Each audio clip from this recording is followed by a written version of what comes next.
Béni dans le Seigneur, nous vous souhaitons, nous saluons dans le nom de notre Seigneur Jésus-Christ.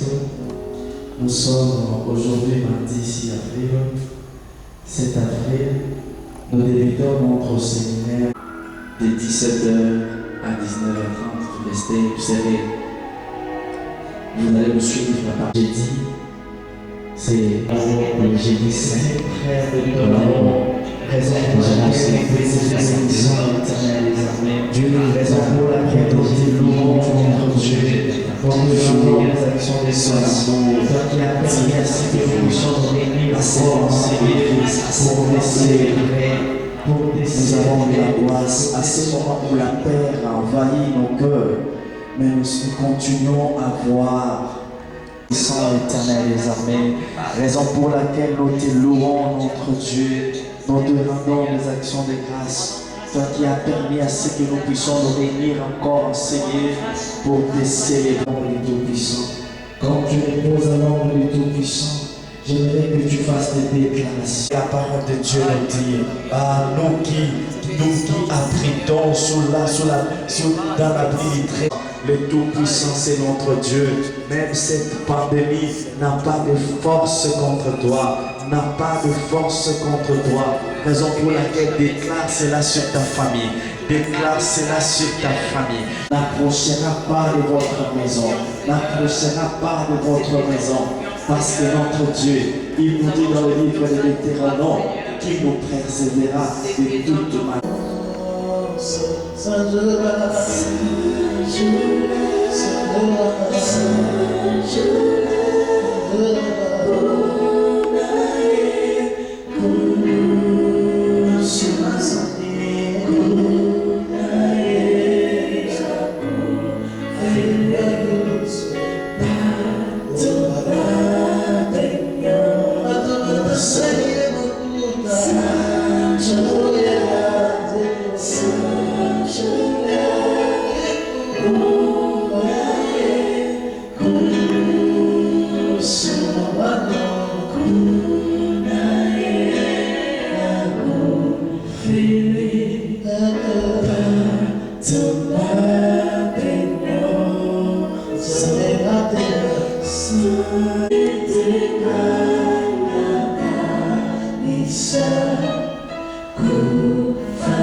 Nous commençons notre séminaire de la Pâque aujourd'hui, évidemment dans une condition tout à fait extraordinaire, dans un contexte inhabituel, mais puisque année par année, nous célébrons cette semaine pascale et ça ne peut pas passer outre. Le thème que nous allons développer ce soir s'intitule « Les complots et réels ». Les complots et réels. Pour arriver à extrapoler ces thèmes, je vous propose de lire avec moi les livres d'Ésaïe 54, verset 15. Ésaïe 54, verset 15. La Bible dit ceci: je lis au nom du Seigneur Jésus-Christ. Si l'on forme des complots, cela ne viendra pas de moi. Quiconque se livrera contre toi tombera sous ton pouvoir. Je répète, si l'on forme des complots, cela ne viendra pas de moi. Quiconque se livrera contre toi tombera sous ton pouvoir. Seigneur, aide-nous. Ce soir, nous voulons parler de toi. Accompagne-nous par le Saint-Esprit. Lui, il a toujours été pour nous une source d'inspiration. Que la parole de ce soir arrive dans le cœur de ses frères et ses sœurs qui nous suivent ce soir à la télévision ou dans les réseaux sociaux. C'est en ton nom seul, Père, que nous avons ainsi prié. Amen. Bien-aimés, s'il faut passer par les cadres conceptuels, nous avons un mot à définir par rapport à notre thème de ce soir. Et il s'agit du mot complot. Complot. Je vais rappeler aux enfants de Dieu, je vais rappeler aux serviteurs de Dieu que le mot complot n'a jamais été utilisé dans le bien. Que personne d'autre sur la terre dise qu'ils ont comploté en bien, ils ont comploté pour le bonheur de telle ou telle personne. Parce que ces mots complot, lorsqu'on l'utilise, ou lorsqu'on les matérialise, c'est toujours pour le mal. Raison pour laquelle ce mot a comme synonyme la machination, a comme synonyme la manigance, a comme synonyme le coup bas, a comme synonyme la ruse. Donc jamais sur la terre on a utilisé ce mot pour faire le bien. Raison pour laquelle le Seigneur avertit son peuple. Il dit, si l'on forme des complots, cela ne viendra pas de moi. Les complots que cet homme, cette femme-là est en train de monter contre toi ne viennent pas de l'Éternel. Bien-aimé, j'aimerais aussi te parler de la source de ce mot complot. Et la source, c'est le diable. Vous conviendrez avec moi que dans le livre de Genèse, chapitre 3, verset 1er, le diable est venu à la rencontre de la femme. Et il dit à la femme, est-ce que Dieu a-t-il réellement dit que vous ne mangerez pas de tous les arbres du jardin, alors que le Seigneur avait seulement interdit l'arbre qui était au milieu du jardin?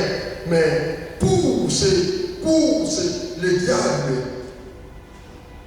il va changer les choses, et à cause de ces délices, à cause de ces vastes complots, le monde aujourd'hui est en train de souffrir. Je te rappelle que le mot complot n'a jamais été utilisé pour le bien. Donc l'origine de ces mots vient du diable. C'est lui-même, le diable, qui est à la base de ces mots complot. Et aujourd'hui, ces mots est matérialisé par des institutions, par des humains. On va matérialiser les complots par le développement d'esprit. Chers frères et sœurs, il y a des gens qui travaillent l'esprit seulement pour avoir des conclusions qui amènent au mal. Et le Seigneur nous avait dit, lorsqu'on formera les complots contre vous, ne dites-vous pas que c'est moi qui avais l'auteur. Le diable amène les mots complot et les gens matérialisent ces mots, les hommes matérialisent ces mots par le développement d'esprit. Au jour d'aujourd'hui, il y a des gens qui ne pensent au mal, comment faire le mal, comment nuire, comment détruire. Par la pensée progressiste, ils veulent aller au-delà de leur intelligence. C'est comme ça que nous avons des groupes aujourd'hui dans le monde comme le terrorisme qui réfléchissent. Les terroristes réfléchissent seulement pour faire le mal. Et lorsqu'ils se réunissent en train de réfléchir, c'est ça ce qu'on appelle les complots. Les complots. Les complots. Ils les matérialisent par l'éveil de la conscience. Il y a même à travers le monde aujourd'hui des écoles qui enseignent aux gens seulement comment comploter pour faire le mal, soit par des institutions de ce monde. Il éveille les consciences des enfants. Au secondaire, aux humanités, et même dans les universités à travers le monde, il y a des gens qui complotent, qui enseignent aux autres les complots. J'aimerais vous dire seulement que le mot complot, sa finalité, c'est une solution constante. Mais toujours focalisé vers le mal. Focalisé vers le mal. Après avoir prophétisé par rapport à la naissance, à l'arrivée de Jésus sur terre, 500 ans avant, il va consoler Israël en leur disant que le temps est venu où Israël vivra le bonheur. Mais là, il les avertit, tout mal, tout complot ne viendra pas. Bien aimé, il est important que je vous parle aussi du terrain, des jeux, de ces mots complots. S'il ne faut pas parler de ces mots complots, mais je peux vous parler du terrain des jeux, des complotistes. Ces gens qui sont là uniquement en train de réfléchir pour nuire, pour faire du mal. Nous sommes pendant la semaine pascale, bien-aimés. Le premier terrain de jeu, c'est la famille. C'est la famille. Les diables utilisent les complotistes pour se détruire au sein d'une même famille. Nous avons plusieurs exemples bibliques qui nous montrent que les diables utilisent aussi la famille pour comploter contre les uns, contre les autres. Et là, nous avons l'exemple de Joseph dans les livres de Genèse chapitre 37, verset 18. La Bible dit, ils complotaient de les faire mourir. Qui ont comploté? Ce sont ses frères de même père. Et parfois aussi et même mères. Parfois aussi. Ils ont comploté pour faire du mal à leurs frères. C'est pourquoi je vous dis que dans nos familles, il y a aussi des complotistes. C'est pourquoi Dieu a dit, nous sommes avec eux, mais nous ne sommes pas sûrs que tous nous appartiennent.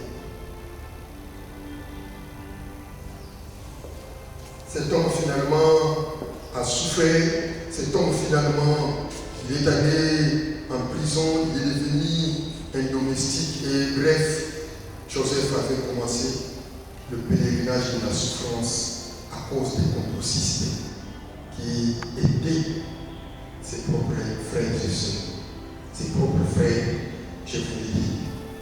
Vous connaissez l'histoire de Judas. Judas était aussi victime d'un vaste complot. Un vaste complot de la part de sa belle-sœur Tamar.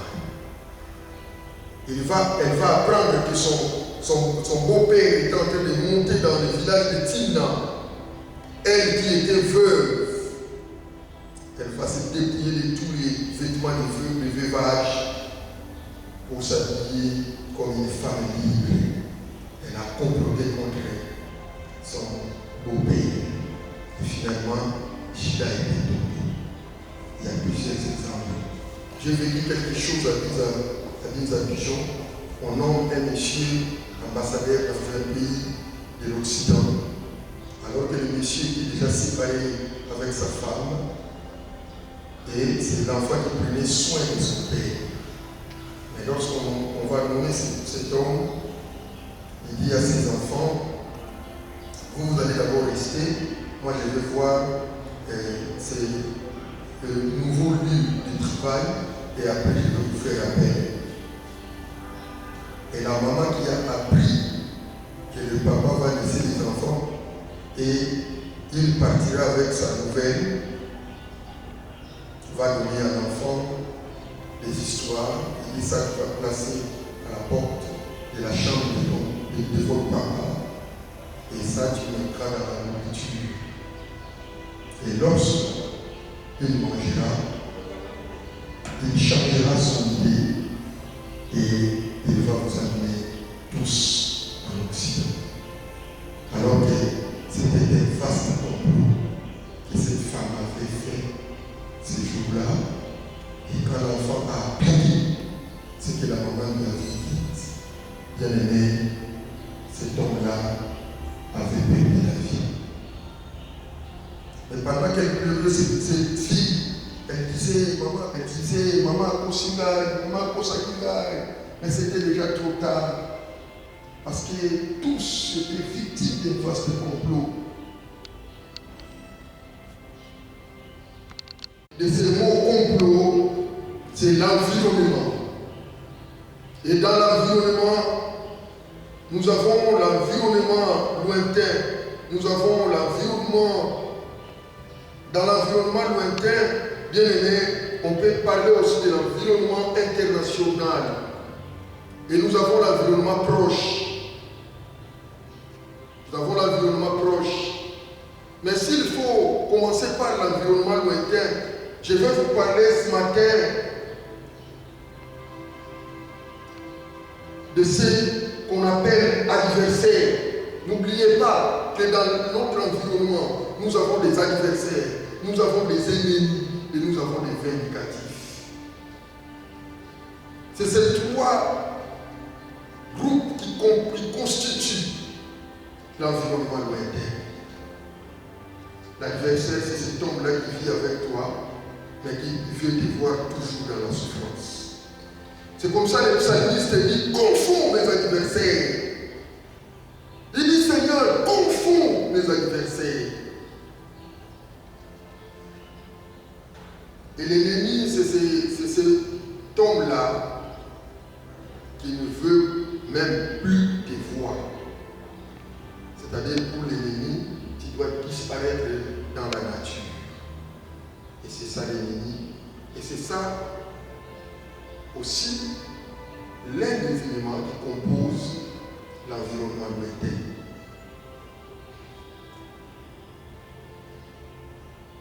C'est comme ça, David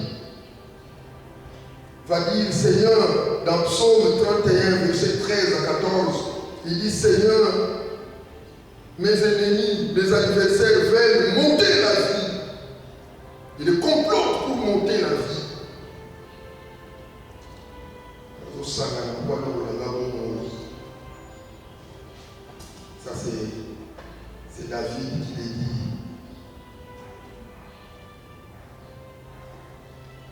L'environnement lointain. Il complotait pour monter la vie. Il complotait parce qu'il en veulent à ma vie. Ça, c'est David qui l'a dit. Et puis, le dernier groupe qui caractérise l'environnement lointain, ce sont les vindicatifs. Cet homme-là, qui n'a pas de problème avec toi, toi non plus, tu n'as pas de problème avec lui, mais il ne veut pas de toi. C'est comme ça, bien aimé, dans le livre de Psaume 59, verset 4, David est en train de dire, des hommes violents complotèrent contre moi sans être coupable. Je n'ai rien fait à ces gens. Je n'ai rien fait. Nous n'avons pas de problème. Sans être coupable. Mais ces violents-là veulent en ma vie. Ils sont en train de comploter contre moi. Psaume 59, verset 4. Les complots bien-aimés, disais-je, n'a jamais été utilisé ces mots-là dans les bons. Nous avons parfois, avant de parler de l'environnement proche, parfois parlé de l'environnement international. J'aimerais vous dire, bien-aimés, que nous vivons des choses horribles aujourd'hui dans le monde. Parce qu'il y a aussi un vaste complot qui se prépare ou qui s'est toujours préparé pour le monde. Et cela se concrétise par les traités, des alliances, des conventions que la société internationale est en train de conclure.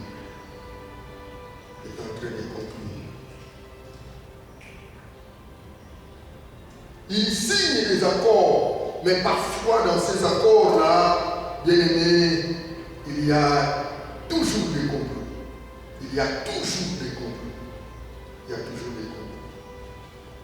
C'est pourquoi plusieurs auteurs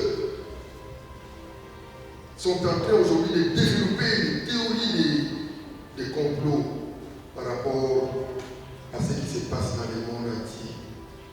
Donc parfois, je voulais aussi vous rappeler que nous sommes entourés des complotistes, que ce soit sur le plan international, que ce soit sur le plan national, même sur le plan ecclésiastique et même dans notre environnement.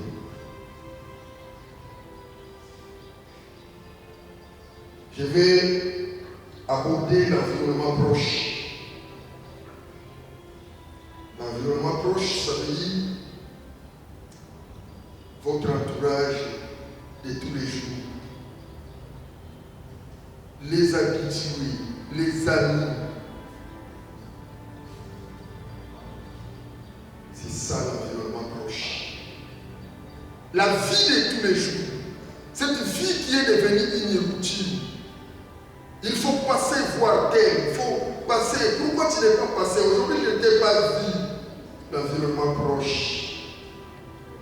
Mais je vous dis que cet environnement proche peut aussi, d'ailleurs dans la plupart des cas, il a été découvert que c'est l'environnement proche qui complote contre les uns ou contre les autres. Là, nous sommes maintenant dans le livre de Luc 22, versets 2 à 3. Luc 22, versets 2 à 5, pardon. Je vais lire Luc, chapitre 22, versets 2 à 5. 22, 2 à 5. Luc. Le principal sacrificateur et les scribes cherchaient les moyens de faire mourir Jésus, car il craignait le peuple.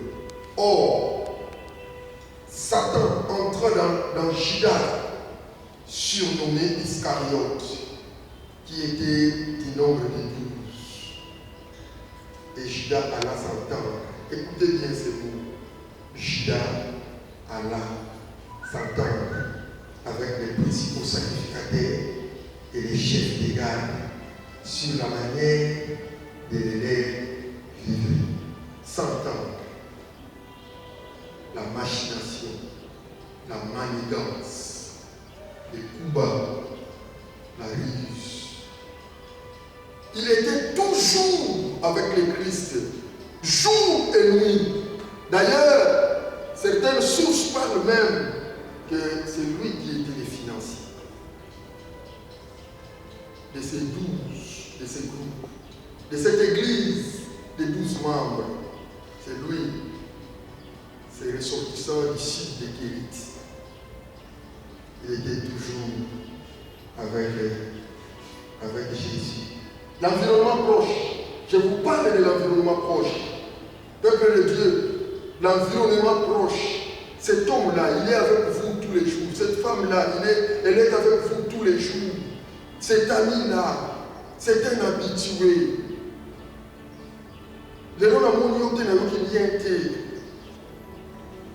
Ses camarades de l'université, ses voisins du quartier, ses frères et sœurs de l'église, ses amis d'enfance, l'environnement proche. Qui pouvait croire que Judas Iscariote allait faire ce qu'il a fait? Mais il s'est engagé dans un vaste complot pour livrer Jésus entre les mains de ses ennemis. Je vous rappelle, frères et sœurs, qu'un complot est en train d'être préparé contre vous par celui-là avec qui vous mangez chaque jour. Judas mangeait avec Jésus. Par celui-là, cet homme avec qui vous faites des affaires. Parfois, vous avez même effectué de nombreux voyages avec lui, cet homme-là.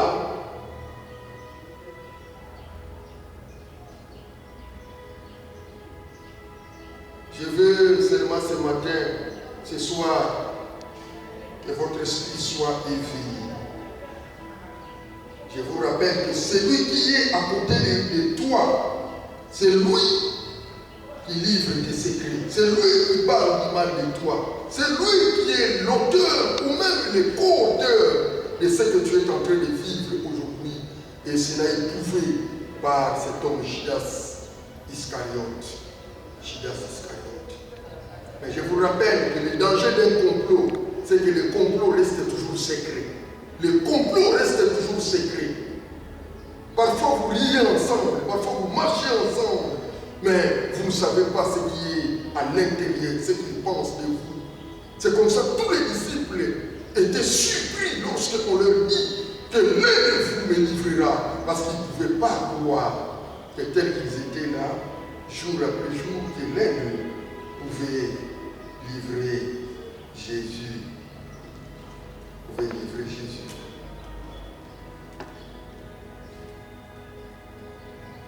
Je te rappelle seulement que ne crois pas que si nous célébrons aujourd'hui la Pâque, si nous pensons aujourd'hui à cette fête que nous célébrons année par année, c'est parce qu'il y avait un groupe de gens qui avaient comploté contre notre Seigneur Jésus-Christ. Les dangers, je disais, le complot a un caractère secret. Le complot a un caractère surprenant. Le complot a comme comme finalité les mal.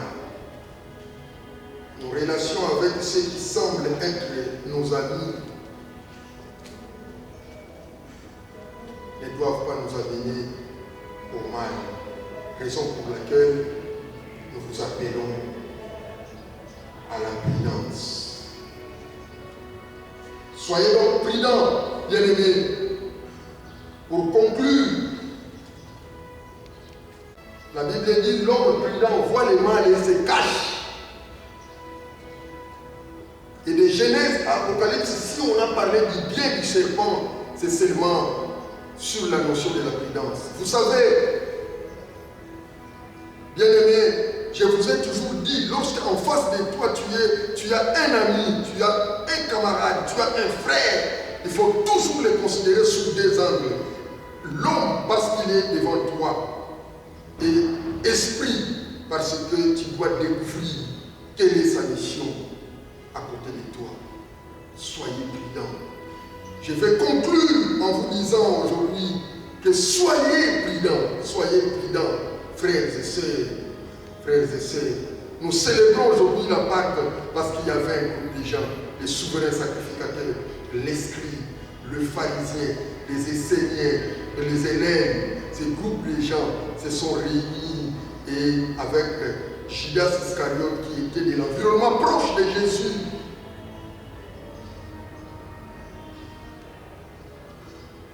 Et finalement, la finalité, comme nous l'avons dit, amène à la mort. Et ça a amené notre Dieu à la mort. Heureusement, à la mort. La prudence va vous amener au discernement. La prudence nous amène au niveau du discernement, hautement élevé.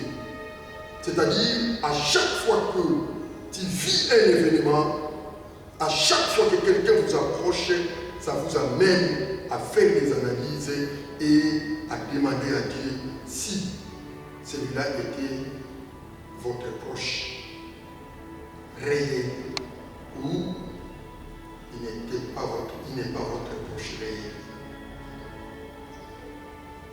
Je vous rappelle que lorsque nous parlons du complot réel, les gens, Judas, les souverains sacrificateurs, croyaient vaincre, croyaient réussir, alors qu'ils ont échoué.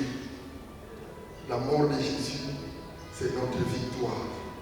La mort de Jésus, c'était pour nous sauver. La mort de Jésus. D'ailleurs, je vous rappelle, bien-aimés, que cet argent-là que les souverains sacrificateurs ont donné à Judas Iscariote, personne ne l'avait utilisé parce que ça ne correspondait pas à la valeur de cet homme-là. Il n'a pas de prix. Et dans ta vie, il faut toujours se dire que même si l'on forme des complots contre moi, cela ne vient pas de l'Éternel. Et si ça ne vient pas de l'Éternel, c'est que l'Éternel me sortira de ces complots. Ils ont comploté, ils ont cru réussir, or c'était pour notre bien, pour notre bonheur. C'était d'ailleurs l'ouverture de la porte du ciel et de la grâce. Que le Seigneur bénisse son message de ces derniers jours. Nous allons prier pour vous, bien-aimés. Qui est à côté de toi? Qu'est-ce qu'il pense contre toi? Vous voyez comment cet homme-là qui était proche, qui mangeait avec notre Seigneur, c'est lui qui était l'auteur de ces complots. Et puis ça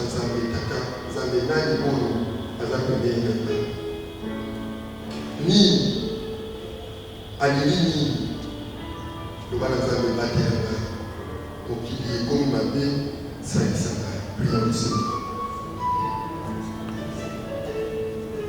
Là où vous êtes, bien-aimés, vous nous suivez sur YouTube, vous nous suivez sur WhatsApp, vous nous suivez sur Facebook, à la télévision. Tu allais déjà réussir. Tu allais déjà voyager. Tu allais déjà partir. Tu pouvais déjà être papa, maman.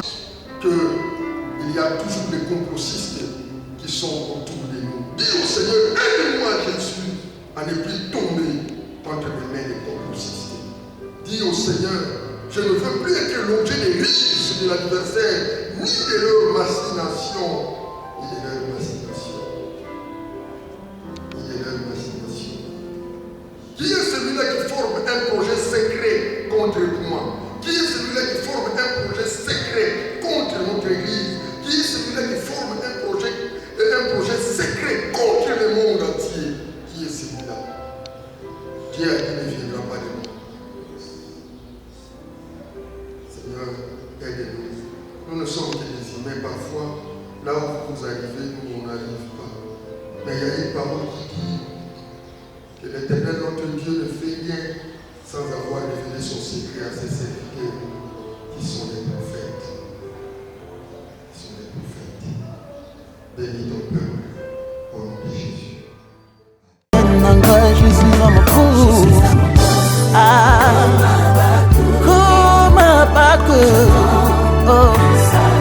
C'est qu'il a dit.